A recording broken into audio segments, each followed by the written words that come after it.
Pursuant to order made on Monday, February 23rd, 2026, I now invite the House to rise and observe a moment of silence for Ukraine and the victims of Russian aggression.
Thank you.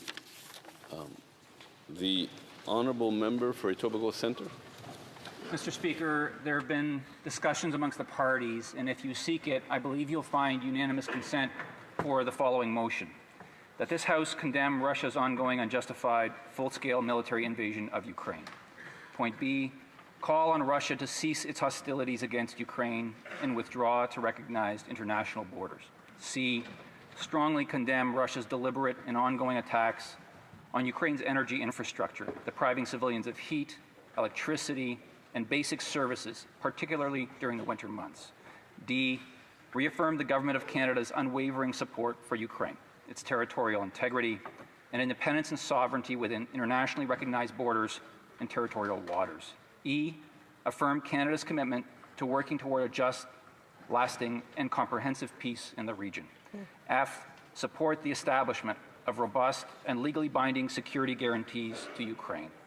G, acknowledge the work of the Government of Canada, provinces and territories in assisting those displaced by Russia's ongoing unjust invasion of Ukraine. And H, recognize Canada's leadership at the International Coalition for the Return of Ukrainian Children and call for all possible efforts to be made to ensure the return of all Ukrainian prisoners of war, illegally detained civilians, and children forcibly deported to Russia, and to support efforts to bring justice to those responsible for war crimes before the International Criminal Court. Que tous ceux qui s'opposent à ce que l'honorable député propose la motion veuillent bien dire non. D'accord. La Chambre a entendu l'énoncé de la motion. Que tous ceux qui s'opposent à la motion veuillent bien dire non. Adopté.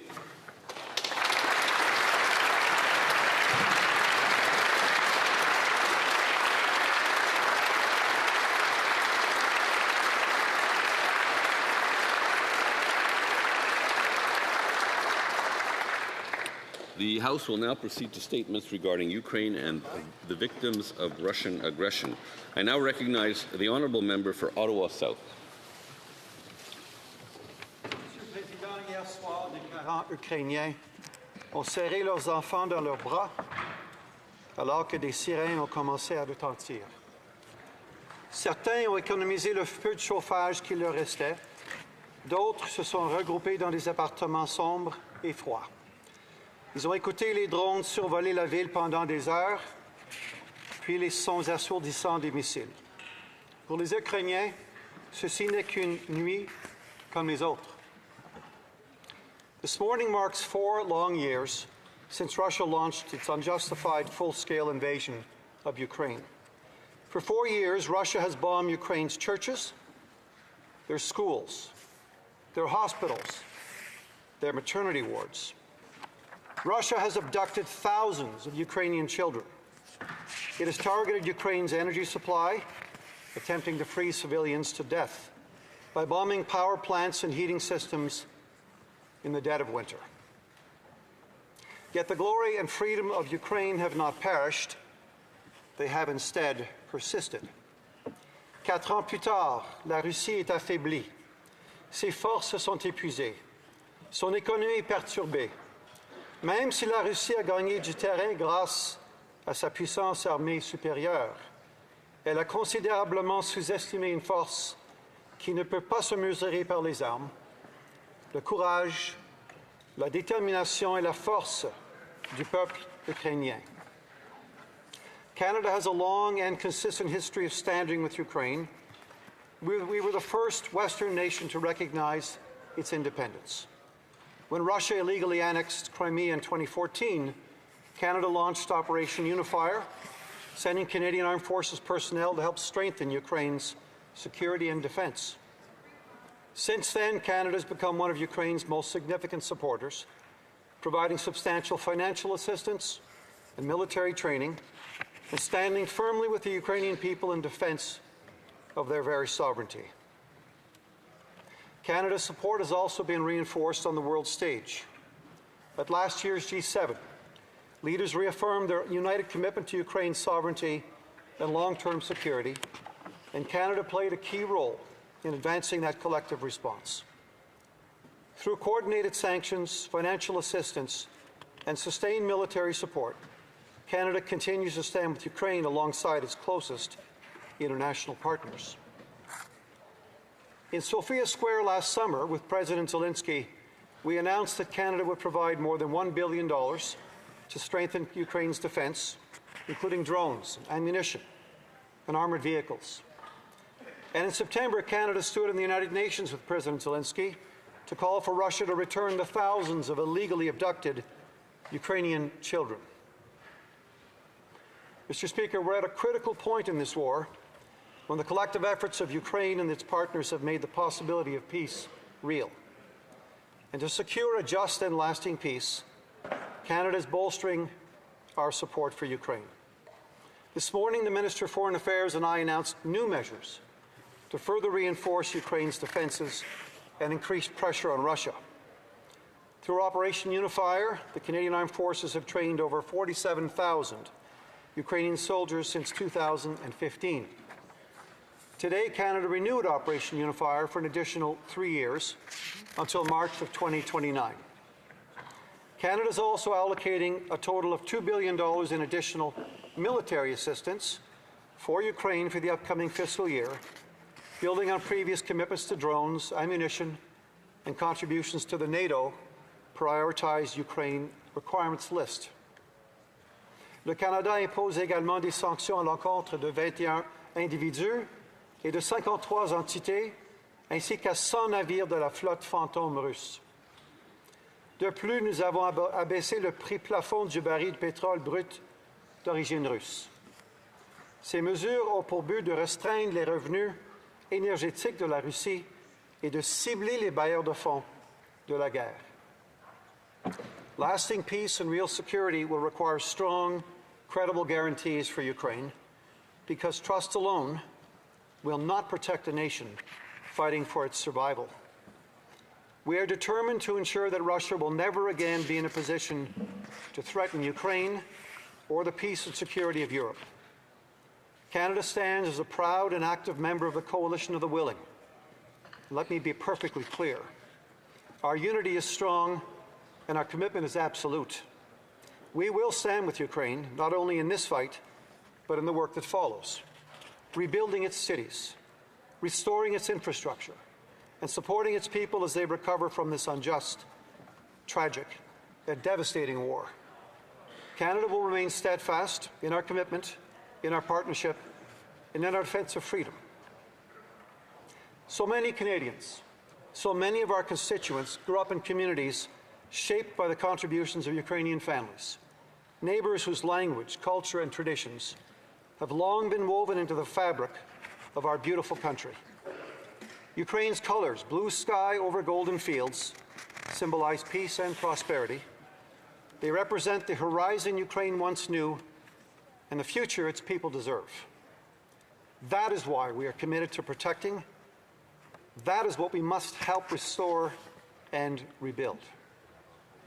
Mr. Speaker, last year on Ukrainian Independence Day, Canada's Prime Minister stood with President Zelensky in Kyiv and made a solemn promise to the Ukrainian people. Through the end of this horrific war, he stated, and when peace comes for Ukraine, and it will come, he said, Canada will be there. Because, Mr. Speaker, Ukraine's fight is our fight. Their struggle is our struggle. And their independence will be our victory.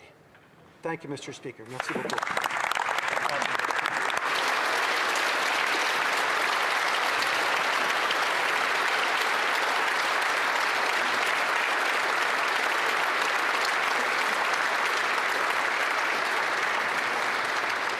The honourable member for Selkirk, Interlake, Eastman.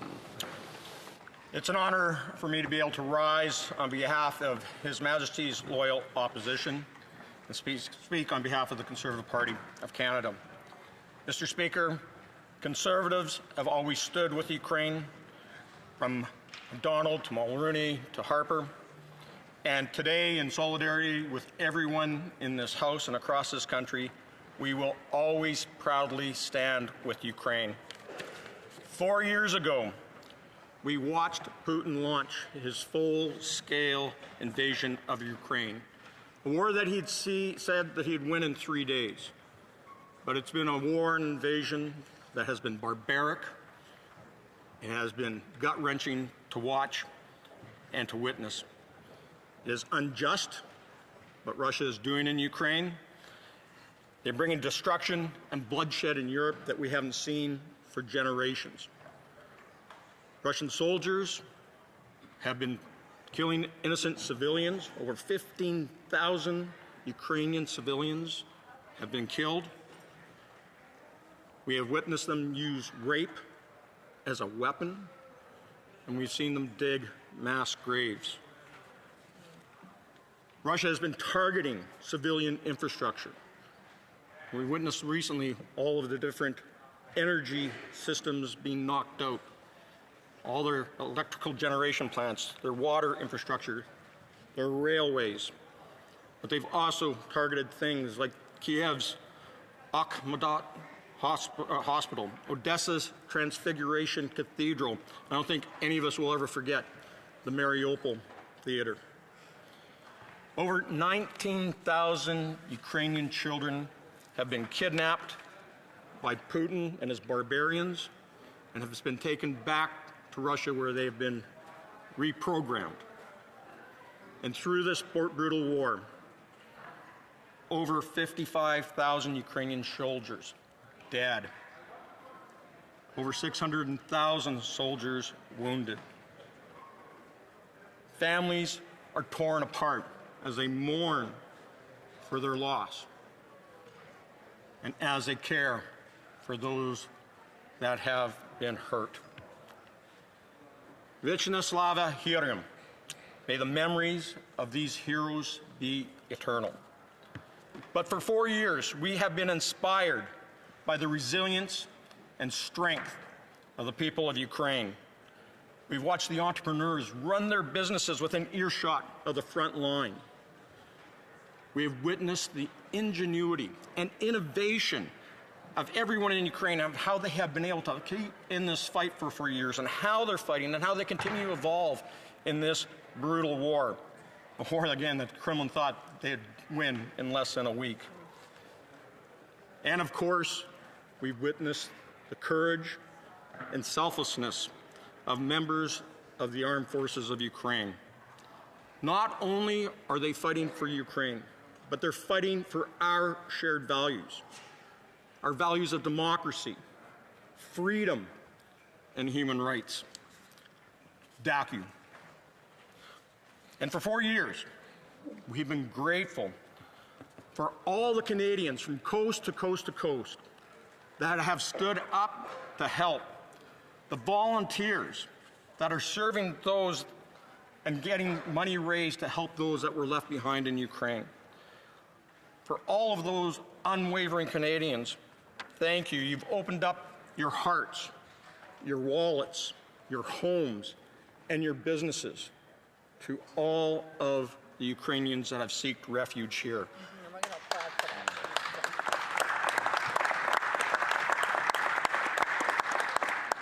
I thank the Ukrainian Canadian Congress, all their provincial branches, all of the organizations that they work with, for their tireless efforts to ensure that the newcomers could receive settlement services, find them employment, and be there as their conduit back to Ukraine, as well as coordinate so many fundraising activities for the efforts in Ukraine.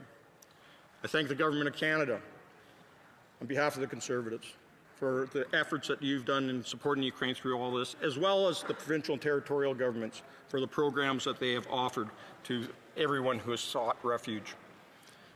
And to the Ukrainians that have come here and now call Canada home, I want to thank you for all your contributions. We know that while you're here working your jobs and participating in Canadian society, you're still worrying about your loved ones who are left behind.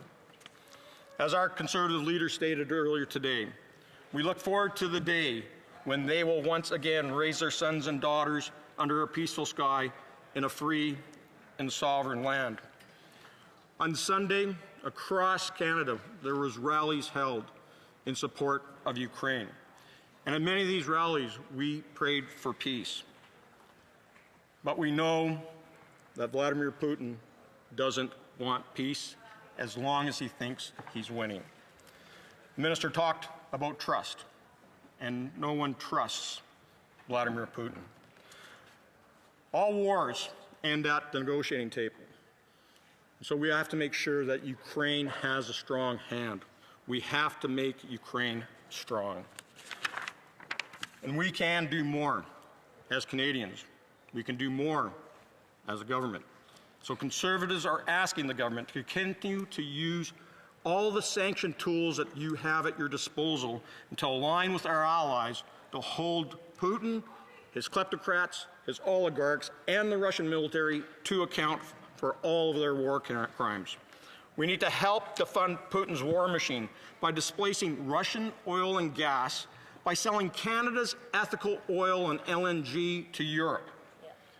PM Stephen Harper led the charge in kicking Putin out of the G8. We have to remain steadfast and not let anyone try to convince them back into the G7. Putin and Russia do not belong at the major tables in the world. We thank the government today for their announcement of Operation Unifier and Operation Reassurance, which were started under the Harper Conservatives. The continuation of those programs are paramount to the success of Ukraine and defense of our NATO allies. But we also have to invest in Canada. We need to make sure that our Canadian Armed Forces get the equipment and build up the stockpiles that we need to defend ourselves here. Yes. And as we ensure that the Canadian Armed Forces is ready to stand up to Moscow and its authoritarian allies, we need to make sure that we do more with what we already have. And so while we are rebuilding our fleets, while we are replacing our equipment and our weapons and our kit, let's not waste a bunch of taxpayer money from Canada on decommissioning those stockpiles and sending them to the scrap heap. You know, our Conservative leader 2 years ago asked the government to send the stocks of our CRV-7 rockets that were about to be sent to the scrap heap. And 87,000 rockets, because of the ask from our leader, are now been sent to Ukraine. So thank you, leader, for making that request and for helping Ukraine save lives, and I thank the government for listening. So as we look at other retiring fleets, like our light armored vehicles, armored ambulances, and other weapon systems, let's donate them instead of decommissioning them as we find new equipment for our military. And finally, Putin and his barbaric military must be held to account for their war crimes and their crimes against humanity, and they must be dragged in front of The Hague and the International Criminal Court. Taras Shevchenko said 200 years ago, and poet laureate and inspiration to multiple generations of Ukrainians. He says, "If we fight, we will overcome." Which reminds me of the speech by Winston Churchill, Blood, Toil, Tears and Sweat in 1940 in the House of Commons. And he said, "Victory at all costs, victory in spite of all terror, victory however long and hard the road may be, for without victory there is no survival." And I can tell you that without victory there will be no peace in Ukraine. Slava Ukraini. Heroam slava.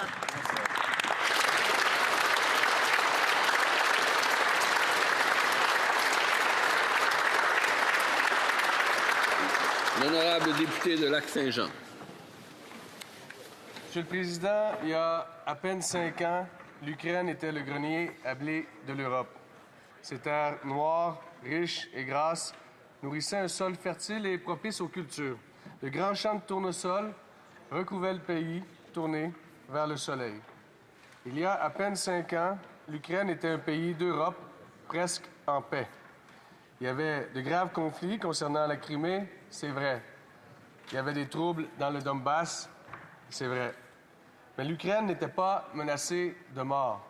La crise n'était pas existentielle. Et puis, la guerre est arrivée, il y a 4 ans. La guerre est arrivée avec son cortège d'horreurs, de souffrances et de larmes. Des milliers de femmes tuées. Pourquoi? Des centaines de femmes violées, tactique de guerre utilisée par les occupants pour semer la terreur dans la population ukrainienne. Des centaines d'enfants tués. Pourquoi?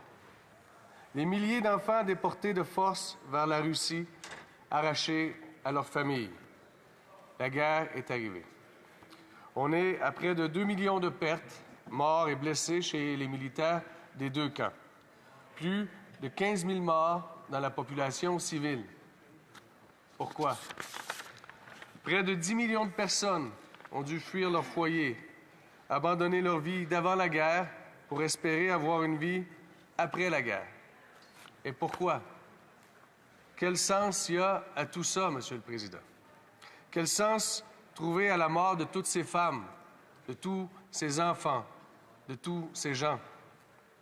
Quel sens trouver au vol de drones meurtriers dans le ciel de Kiev, au passage de blindés dans les champs de blé de l'Ukraine?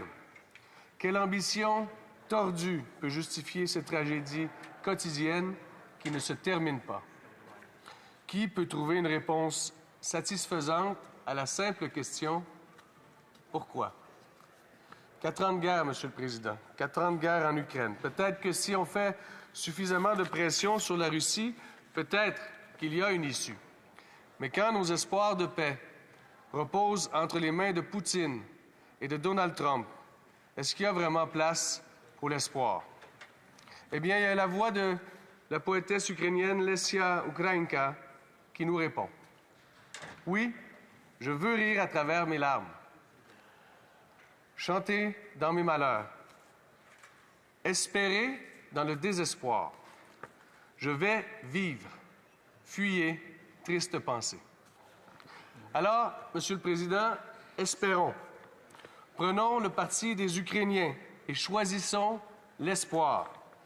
Choisissons de croire que cette guerre va finir, que la Russie entendra raison, que l'obstination meurtrière finira par s'essouffler. Choisissons de croire que le courage des Ukrainiens leur servira à reconstruire leur demeure plutôt qu'à être contraints de prendre les armes et d'enterrer leurs proches. Choisissons de croire qu'il y a une issue et que cette guerre triste et absurde finira par finir. Au nom du Bloc québécois, je dis à toutes les Ukrainiennes et à tous les Ukrainiens, nous sommes de tout cœur avec vous. Il viendra un jour pour la paix. Espérez, espérez, même dans le désespoir. Merci, Monsieur le Président.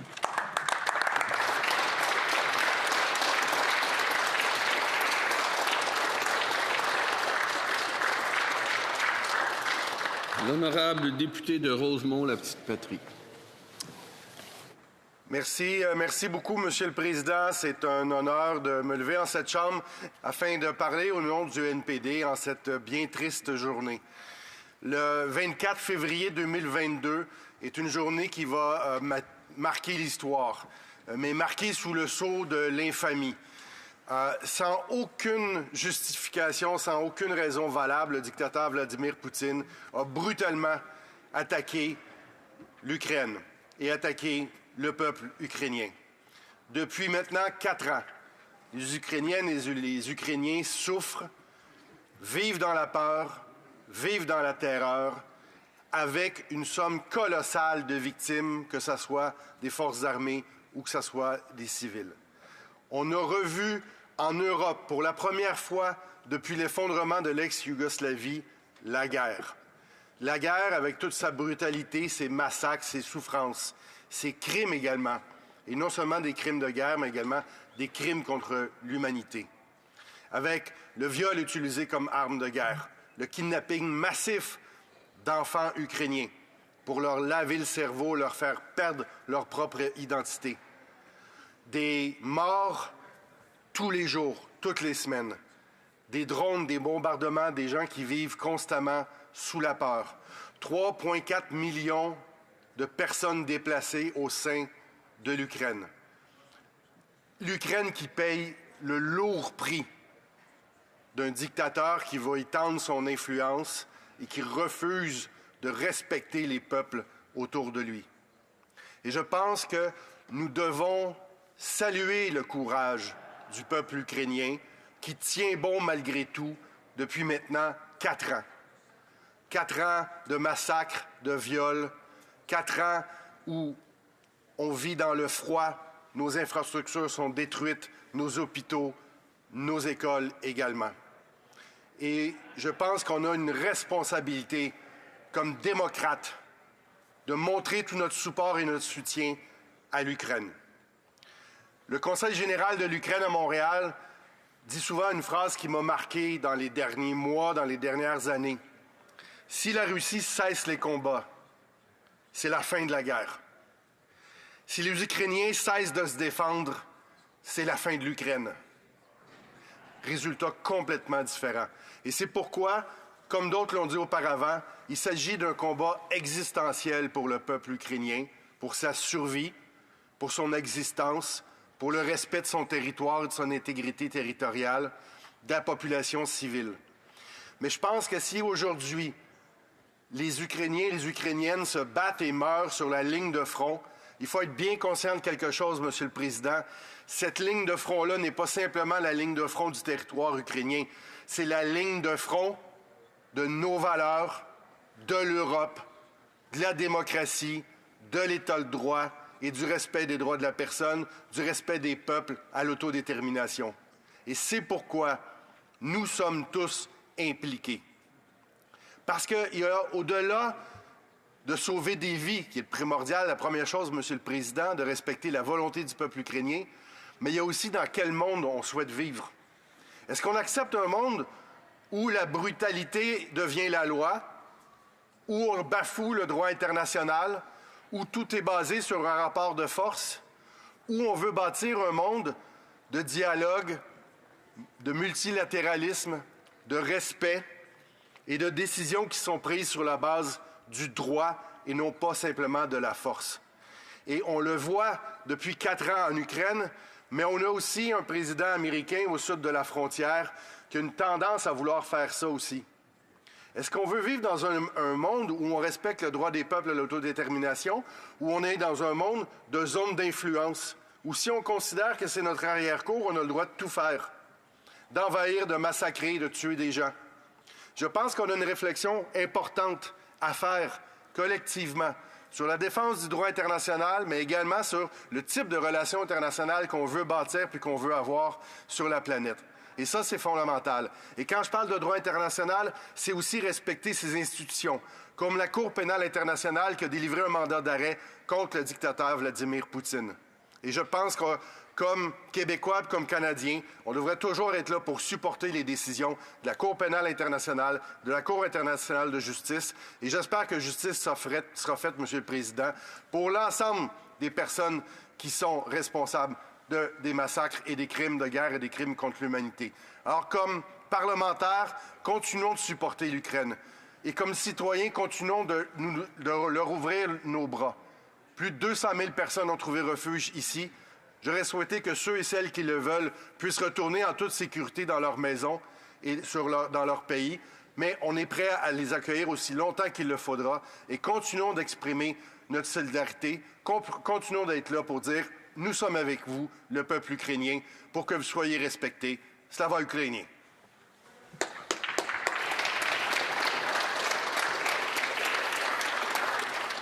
The honourable member for Saanich, Gulf Islands.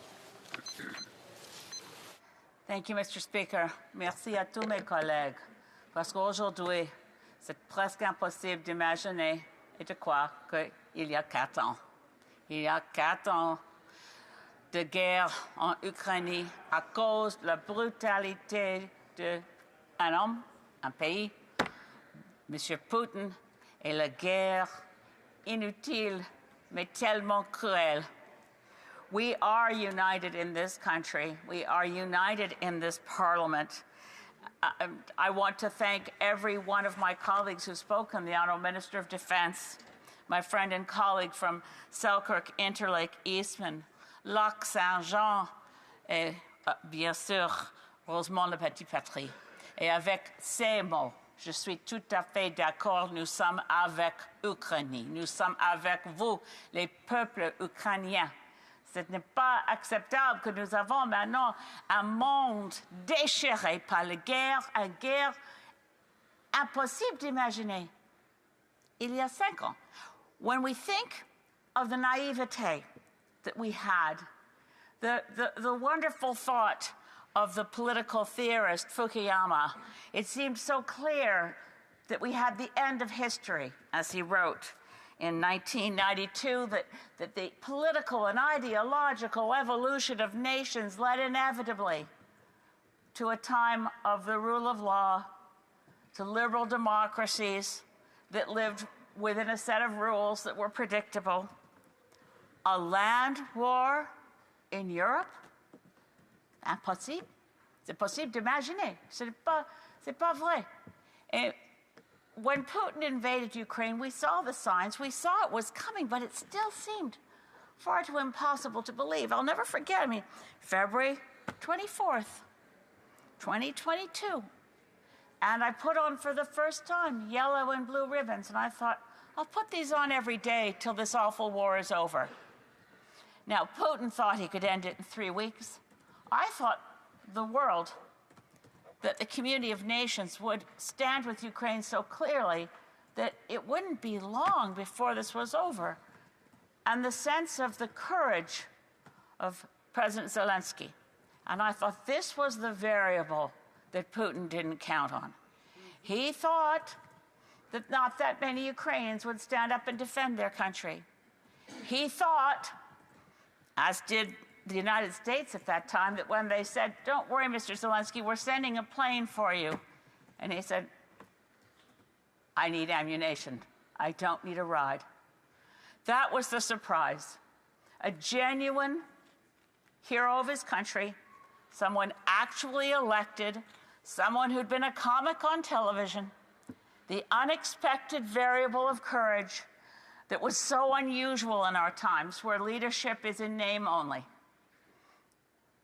President Zelensky addressed us here for the first time. It's almost 4 years ago since he was here on a TV screen addressing us, and I so wished for the day that he could come back when there was peace in Ukraine. We could celebrate him as the leader who survived a dreadful and unjust war. We still pray for that. We know that Putin miscalculated. If he thought he could end a war in 3 weeks, he miscalculated. The corruption of his own military, the lack of consideration for what it would mean to the world, the solidarity of Europe, that today, on the 4th anniversary, the President of the European Union is there in Ukraine, that today in the United Nations a resolution was carried where 107 nations said, we stand with Ukraine, we stand with peace. And today, President Zelensky spoke of Putin and of his lifetime political career of destruction, of hatred, of war. And he actually said of Putin, he is war itself. To stand with him is to stand with unending war. I can't help but feel, as I always do since we first started debating in this place, what we would do for Ukraine, that we haven't done enough. In some ways, we can't do enough.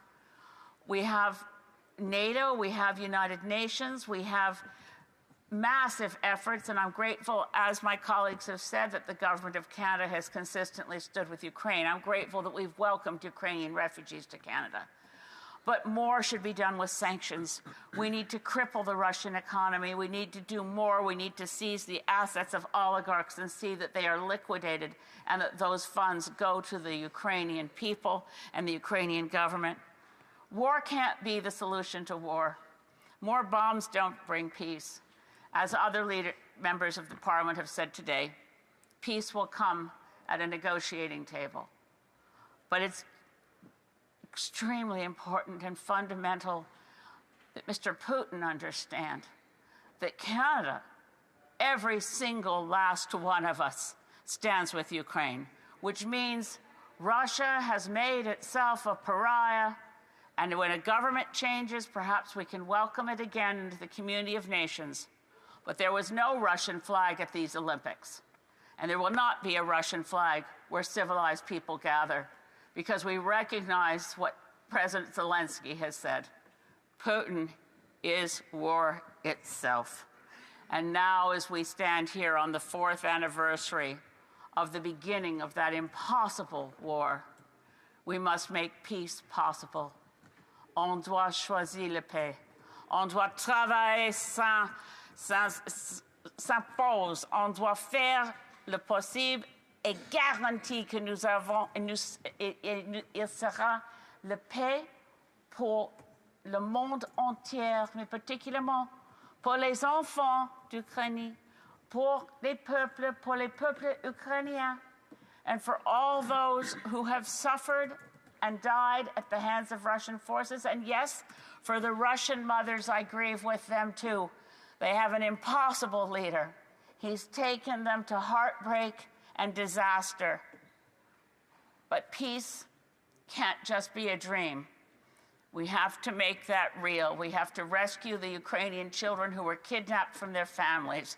We have to reunite those families. We have to pour into Ukraine the help that they need so desperately. And with those words, I join all colleagues here. Slava Ukraini! Peace and victory to Ukraine.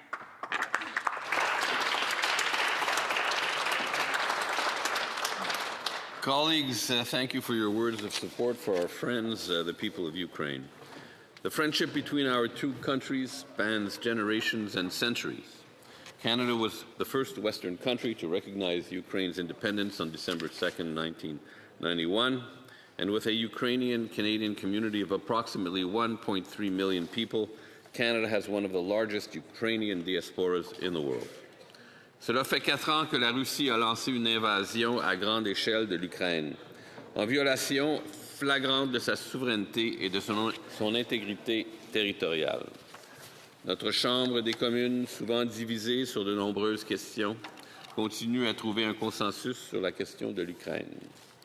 Depuis février 2022, nous avons adopté plusieurs résolutions sur l'invasion russe, une invasion qui constitue une violation de l'ordre international fondé sur des règles et qui est contraire aux valeurs démocratiques. It is with utmost respect and admiration that I note that the counterpart of this House in Ukraine, the Verkhovna Rada, under the leadership of Chairman Ruslan Stefanchuk, has remained active and functioning since the onset of the full-scale war. The message to its citizens and to the world is unequivocal. Although Ukraine is under attack, democratic institutions matter and continue to play a central role in fending off Russia's aggression.